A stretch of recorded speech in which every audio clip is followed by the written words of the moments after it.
like I said, we're going to work on the kind of workflows that we use at Alpha, and then also how I go about getting all the information that you put into those great workflows out in a usable form. So yeah, I'll go over what Alpha is, what we do, how we use workflows, which ones we use, the sort of reports that I use, and then also like the searches and emails that I use in order to keep everyone in the same loop. All right, so Alpha. Alpha is a environmental testing lab located in Massachusetts. We're the 6th largest in the country. When I started there 13 years ago, I don't even think we're in the top 25, so we're growing pretty quickly. We have been in business since 1985, founded by 3 people. One of them still works there. And we have over 450 employees, and it is growing considerably. This is our, our hiring season. We hire 6 to 10 people a week at this point, so we are constantly growing. Alpha's pledge, I'm not going to go through all these bullets, but Alpha's pledge is basically, we strive to have the highest quality in our industry. We're not the cheapest environmental lab out there, but our quality and our consistency and our data is what's proven that we can provide to our clients, keeps them coming back. We have 2 laboratories. There was one in Westborough, Massachusetts, and then one in Mansfield. Also in Massachusetts, they're about 35 minutes apart. We have 8 service centers around the Northeast that provide basically a home base for our couriers. So we have couriers all over the Northeast picking up samples and coolers and then bringing them back to either one of our laboratories. They run 24/7, 7 days a week. You can always see an Alpha van out there on one of those highways.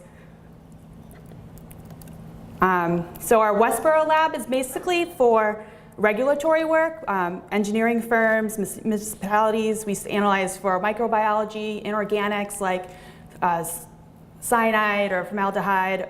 We have a semi-volatiles and a volatiles department, all in our Westborough department, our Westborough facility.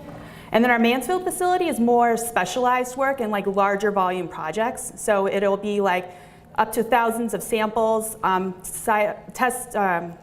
sampled over a period of weeks or months, and then the process takes longer. They're more bigger projects. Those might include things like Superfund site remediation, or our Mansfield lab was actually the primary lab after the BP oil spill. NOAA assigned us as the primary lab. We actually still have samples in freezers that are archived, waiting still to be analyzed. So certifications in the environmental world is a tricky thing.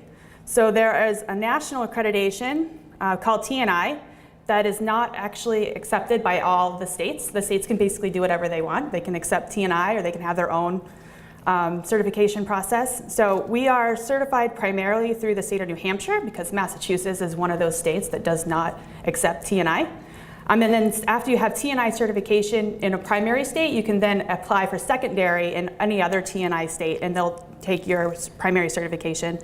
So since Massachusetts is not a TNI state, we are also certified through the state of Massachusetts Department of Environmental Protection.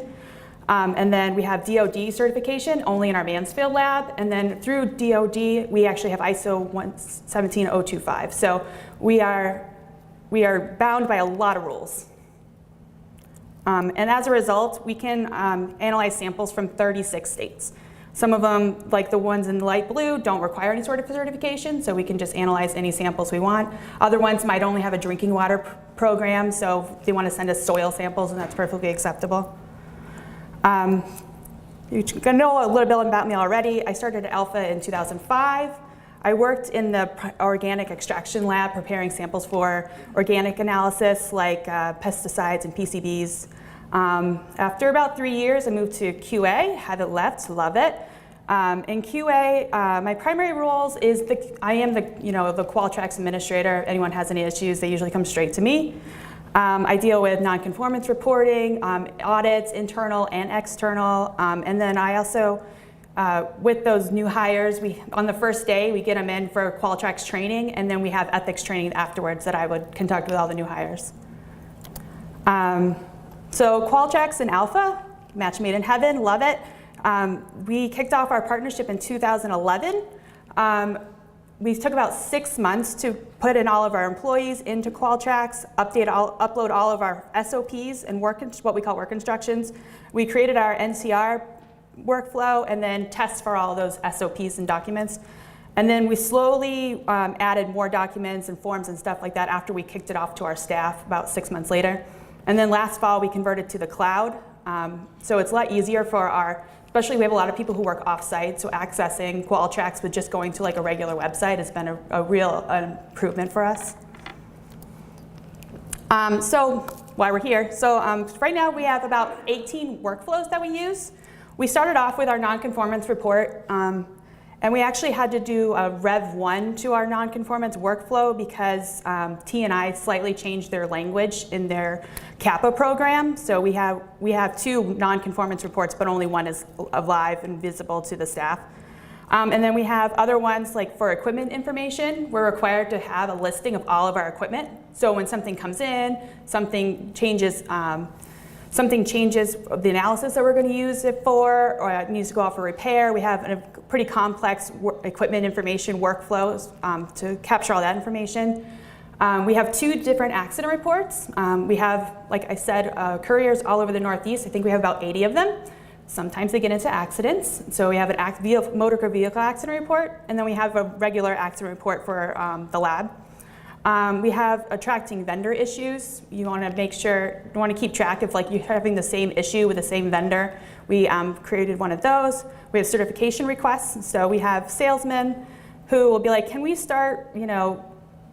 analyze for cyanide in Pennsylvania? And so if we're not certified for that, then there's a request form for them to fill out and then notify QA. And then one of the latest ones I developed was employee tracking. We'll go into that one in just a second. That's actually one of my examples. So our nonconformance report, I've actually added a couple new tricks to it since coming to these conferences. So one of them is on this left here, added personnel subform. So it's not to get anyone in trouble, but like if we find that the same person is spiking a sample incorrectly or not wearing the proper safety equipment when they're in the laboratory, or the same department has the same issues over and over again. This is just a way to keep track of the people. It's not not trying to get anyone into trouble, but it's more like just maybe there's a training issue there. Maybe someone needs to go to a safety training or reattest to a document that maybe they're not quite following. And then the other neat thing I added recently is I added a link to the training attestation form right there, so they can just click on it, fill it out, and then they can attach it right to the workflow. I was having trouble with people not attaching the form because they didn't know where to find it, so I put it right there for them. I also created an air media issues workflow. So our air department manager discovered that not all of the air issues are necessarily non-conformances. It could be something broke in transition to our transit into our customer. It could be user error. So we created this workflow. So basically they find an issue, they fill out a little bit of information, that the air manager does his investigation, and then it comes to QA. And then we determine whether or not that is something that we need to further investigate that might need like a root cause and a corrective action, or if it was just a one-off, or if it was user error. And then in that workflow, we keep track of all the part numbers, so then we can go back and check to see what part number, if it keeps reoccurring, we'll know that. And then if this does require a NCR, I have a link in there where you click yes, it automatically launches into our NCR workflow, and then some of that information is already transferred from the air media workflow into our NCR workflow.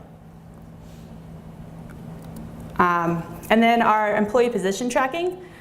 This lets QA, safety, and HR know if someone changes position. We're a big company, and so we need to do cross-training, or maybe someone's just helping out temporarily, or maybe it is a permanent move and they move from one place to another. So if you move from like one department to another, you might need additional safety training. You obviously need to let QA know so that way we can take you out of the inappropriate groups and put you into the appropriate groups. And then it's funny enough that sometimes we have to let HR know that someone moved from one department to another. So it just keeps everyone in the loop and everyone in the correct Qualtrax groups. And And then as a result, I created this internal job candidate workflow. So if you want to apply for a job within Alpha, this is an internal job, basically like an application. And the nice thing about this for our HR department was before, when someone would want to apply for a new job, they'd just email HR, and then HR inevitably would have to be like, I need your resume updated with your Alpha experience on it. And so this way it's required, so the candidate knows ahead of time that that's something they need to do, and then they need to apply to HR. And then if they do get the position, the HR clicks yes, and then it automatically launches into that employee position tracking workflow that I was just speaking about. Okay, so how do you find this information once you put all of it in there? One of the easiest ways I've found is just searching. So you just go to the advanced button on the top left, find the workflow you want to work on, search for, and then you have to scroll like almost all the way down to custom fields. And then you put in any information you want. I did this custom field, this report on, this guy doesn't work here anymore, so you don't have to worry about that. But Jason Willett, he had 3 accident reports. And so it doesn't give you a ton of information, but it'll get you started. You'll know immediately that Jason had 3 of these accident reports. And then if you, on the left there, if you click on the ID, it'll bring you right to that workflow. So like just for some like quick information, I find that searches is the best approach. And then for more detailed information, we use a lot of reports. I have a weekly report for all of my NCRs that I run for myself just to know what's open. And then I know that Qualtrax does send emails, but sometimes those emails get ignored. We all know that, right? So then I can look up the status of all of our open NCRs and see where they're at. Sometimes they get stuck at the initiate NCR stage, like no one clicks the button and it just is stuck in limbo and they don't even realize it. Or if it's at like a department manager review, which is like one of the last steps. Sometimes the department manager isn't necessarily the person that fills out the NCR. It's maybe by one of their team leaders or supervisors. So we have that last steps, that way the department manager sees not only the NCR, but the root cause, the corrective and preventive actions, and they can approve it at that point and send it to QA for final approval.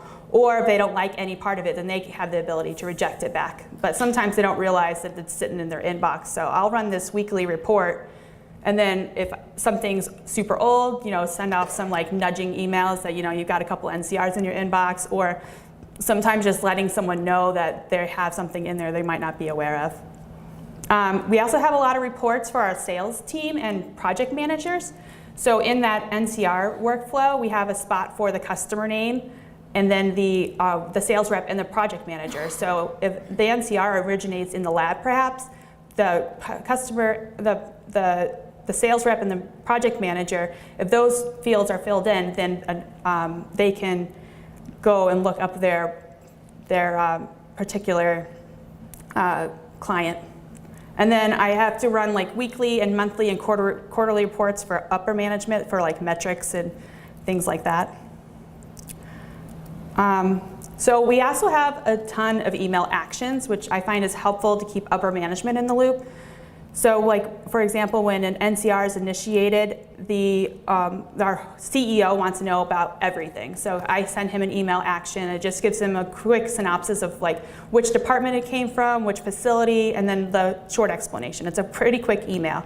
And then we have our NCR program also has a follow-up needed. So sometimes you have to go back and check up on corrective actions that might have been implemented. So we have a follow-up needed field. And if that follow-up needed clicks yes, then I have an email action that's delayed 2 weeks to go to QA to remind us that we need to go back and check up on this particular NCR. And then we also created emails for project managers so they know if like one of their clients is involved in an NCR, similar to the reports. So I have a couple of tips for you guys, which I've found is really just push your employees to use Qualtrax, because email works, but not everyone is informed correctly. So when someone's like, oh, can you send this SOP to this employee, I really push back on them, telling them to use the correct workflow, so that way we can still capture that information. We have to make a lot of changes and edits to like folder structures and workflows and the way things work and groups. We started off with only like 1 or 2 groups in one of our departments, and then it was just too much. When someone new started, they'd suddenly have like 70 things to attest to on their very first day. So we divided it out more, so that way there's just a general group for that, and then more specific groups as to what the different tasks in their department. So then when they wanted to switch over to train into a different department or a different task in that department, then they just let us know and we add them to that group. So then when they're getting their SOPs and documents in a way that makes a little bit more sense. And then I did a little trick where I put my NCR workflow, I just put a space in front of the name of it, so it appears at the very top of workflows when you go down the, when you click on the arrow. So that way it's just the one that it's the one most people use first, or most, so I just have it as the top one so we don't have to scroll down.